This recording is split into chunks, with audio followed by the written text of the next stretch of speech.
सुबह उठो, सोचो आज मुझे 3 घंटा पढ़ना है बस। तो जब तुमने 3 घंटे का गोल बनाया और पढ़ गए 7 घंटा, कितना मजा आया उस दिन। जब तुम, अगर यहाँ कुछ लोग बाहर के होंगे तो जब तुम अपने घर जाते होगे छुट्टी में तो ये किताब लेके जाता होगा, घर चल रहे हैं और टाइम वेस्ट नहीं करेंगे, पढ़ेंगे बैठ के। और जब तुम घर पहुंचते हो तो तुमसे क्या कहता है कि यार कानपुर में तो पढ़ ही रहे हो। पता लगा जितनी किताब लेके गए थे बिना खुले सब वापस आई है। डिसिप्लिन एक ऐसी चीज है जो कष्ट से ही आती है। जैसे बैठ के मत पढ़ो, मैंने ये डाइस ले रखी थी, मैं इस पे पढ़ता था। इस पे नजर रखने के लिए एक डायरी बगल में रखनी है और उस डायरी को भगवान की तरह पूजा करो उसकी। तुम्हारा शेड्यूल नहीं टूटना चाहिए।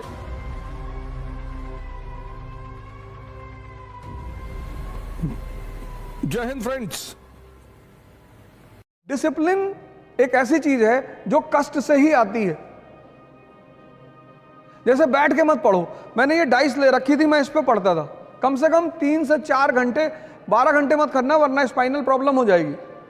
कुछ लोग क्या करते हैं ना, अत्त मचाना शुरू कर देते हैं।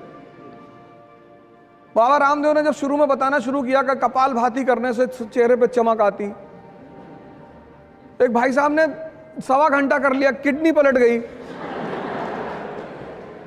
वो 2 महीने आईसीयू में रहे। किसी भी काम की शुरुआत धीरे धीरे करो। डिसिप्लिन कष्ट से आएगा। अपने आप को कष्ट दो और अपने ऊपर नजर रखो। एक शेड्यूल बनाओ और शेड्यूल छोटा बनाओ। सुबह उठो, सोचो आज मुझे 3 घंटा पढ़ना है बस, 1 मिनट। अब 3 घंटे का शेड्यूल बनाओगे तो तुम्हारा मन बगावत करेगा, कहेगा नहीं नहीं 3 घंटे का नहीं, 10 घंटा। मन की आदत है बड़े बड़े प्लान बनवाना, करना कुछ नहीं। तुम अगर उसके नेचर को देखो, वो प्लान बनाने में कंजूसी कभी नहीं करता। यही तो उसका खेल है, कहेगा पूरा दिसंबर बैठ के पढ़ना है। जब तुम, अगर यहां कुछ लोग बाहर के होंगे तो जब तुम अपने घर जाते होगे छुट्टी में तो ये किताब लेके जाता होगा कि घर चल रहे हैं और टाइम वेस्ट नहीं करेंगे, पढ़ेंगे बैठ के। और जब तुम घर पहुंचते हो तो तुमसे क्या कहता है कि यार कानपुर में तो पढ़ ही रहे हो। पता लगा जितनी किताब लेके गए थे बिना खुले सब वापस आई है। अगर आज तुम्हें दौड़ने के लिए कहा जाए तो कितने किलोमीटर दौड़ जाओगी? 1। लेकिन क्या तुम्हारी क्षमता सिर्फ 1 किलोमीटर दौड़ने की है? नहीं, नहीं ना। अगर आज मैं तुमसे दौड़ने के लिए कहूं तो तुम सिर्फ 1 किलोमीटर दौड़ पाओगी, ऐसा तुम कह रही हो। लेकिन तुम्हारी क्षमता 50 किलोमीटर तक दौड़ने की है मिनिमम। बाकी तुम अब भद्रकाली का रूप ले लो और 100 किलोमीटर दौड़ जाओ। तो अब क्या करना है तुम्हें? अब सुनो क्या करना है। आज तुम 1 किलोमीटर दौड़ी, 10 दिन 1 किलोमीटर ही दौड़ो। 11वें दिन तुम उसे 2 कर दो। स्टेमिना डेवलप हुआ। ऐसे जीवन में भी करना है। छोटे छोटे वो बनाओ गोल। कहो 3 घंटा पढ़ेंगे, तो जब तुमने 3 घंटे का गोल बनाया और पढ़ गए 7 घंटा, कितना मजा आया उस दिन। जब भी तुम अपने टारगेट से बढ़कर काम करते हो, उत्साह बढ़ता है। और जब भी तुम अपने टारगेट से कम काम करते हो, उत्साह घटता है। तो जब तुम 10 घंटे का टारगेट बना के सिर्फ 3 घंटे पढ़ते हो और ये प्रक्रिया 2 महीने चलती है, तो तुम डिप्रेशन के शिकार धीरे धीरे होने लगते हो। इसलिए कम टारगेट बनाओ और ज्यादा आउटपुट निकालो और कष्ट दो अपने आप को। वही मैंने तप शब्द का इस्तेमाल किया, क्योंकि वो तुम्हारी अचीवमेंट होगी, कोई कर नहीं पाएगा। इस पे नजर रखने के लिए एक डायरी बगल में रखनी है। ये सब चीजें मैंने अभी कहा ना कि कुछ लोग क्या करते हैं, पहले दिन सारी ताकत झोंक देते हैं, ताव में कोई काम नहीं करना है। सीखने में टाइम लगता है, चाहे वो साइकिल चलाना सीखना हो और चाहे पढ़ना सीखना हो। उस टाइम तुम्हें देना ही पड़ेगा। साइकिल चला लेती हो? पहले दिन चलाने लगी थी? नहीं। जब तुम सीख जाओगी, अब तुम सीख गई तो हाथ छोड़ के भी साइकिल चला रही हो। एक डायरी अपने पास रखो, उसमें अपना नाम लिख के अपना डेवलपमेंट ग्राफ बनाओ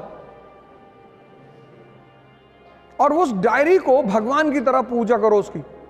तुम्हारा शेड्यूल नहीं टूटना चाहिए। जैसे आज तुम्हें मूवी देखने जाना है तो तुम जाओ, लेकिन कल अगर तुम्हारा मूवी का शेड्यूल नहीं है तो भगवान भी अगर उतर के तुमसे कहे मूवी देखना जाना है तो तुम्हें नहीं जाना है। इसलिए बचपन में स्कूल में हमें एक बड़ी प्यारी चीज मिली थी, डायरी। डायरी मतलब डिसिप्लिन। तो ये काम करो, डायरी बनाओ और अपनी स्टेमिना को अपने हिसाब से आगे बढ़ाते चली जाओ। सर, मेरा नाम रक्षित सिंह है। मेरा तो मेरे 2 क्वेश्चन है सर आपसे। पहला तो सर जैसे कि कोई नया बच्चा है, आईएएस की तैयारी करना चाहता है। थोड़ी है।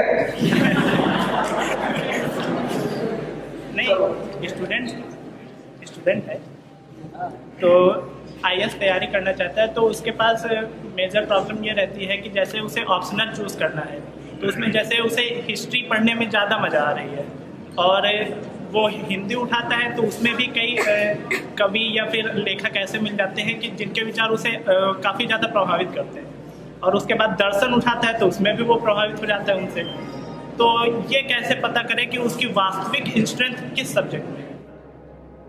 नहीं, देखो,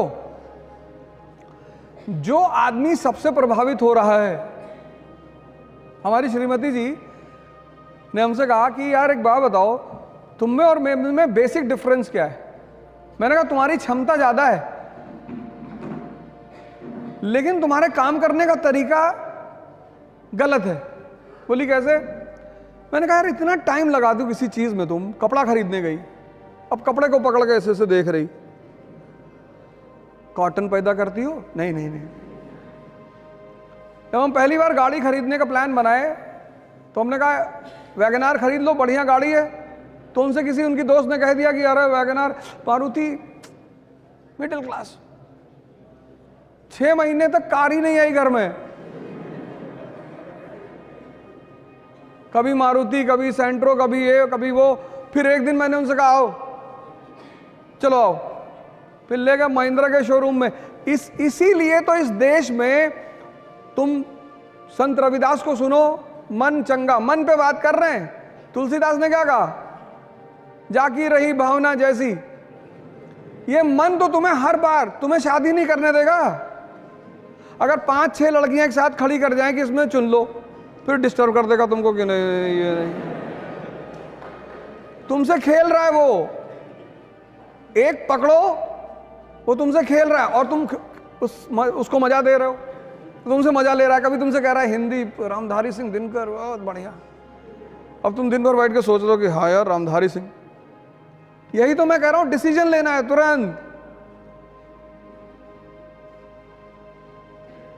जिस दुकानदार के पास जब जाते हो कोई सामान लेने, अगर वो सामान उसके पास नहीं होता तो पता क्या कहता है? साहब आजकल इसकी सेल नहीं हो रही है, बड़ी शिकायत आ रही साहब।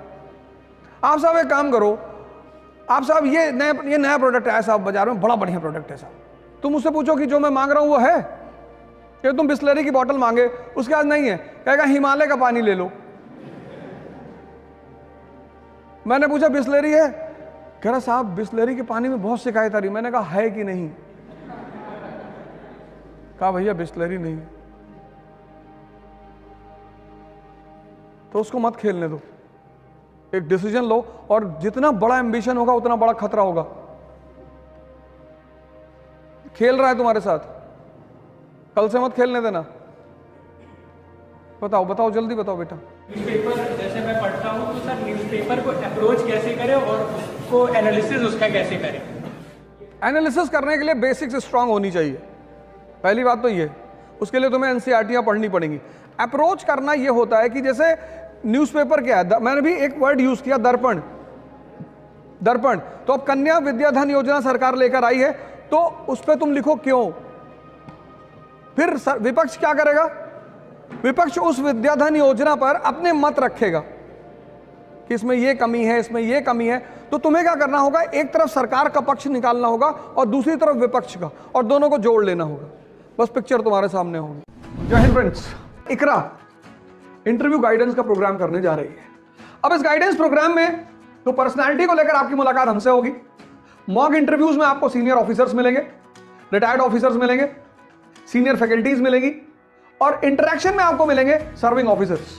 पुणे में इसकी पहली डेट है 28 दिसंबर 2022। मैं आपको पुणे में मिलूंगा 28 दिसंबर को। दिल्ली में 22 and 29 January, JP Siddharth hotel Delhi. फिर दूसरा सेशन होगा 12 एंड 19 फरवरी 2023, जेपी सिद्धार्थ, वो पूसा रोड पे होटल है जेपी सिद्धार्थ। इसके लिए आपको एक छोटी सी फॉर्मल प्रक्रिया करनी पड़ेगी। जो भी लोग पुणे में मिलना चाहते हैं, दिल्ली में मिलना चाहते हैं, वो सारे लोग ऑनलाइन रजिस्टर करा लें, और ये पूरा प्रोग्राम फ्री है। लेकिन आपको प्रोग्राम में आने से पहले रजिस्ट्रेशन कराना पड़ेगा। इकरा की ऑफिशियल वेबसाइट पे। एक बार फिर से आपको congratulations, best of luck, thank you, जय हिंद।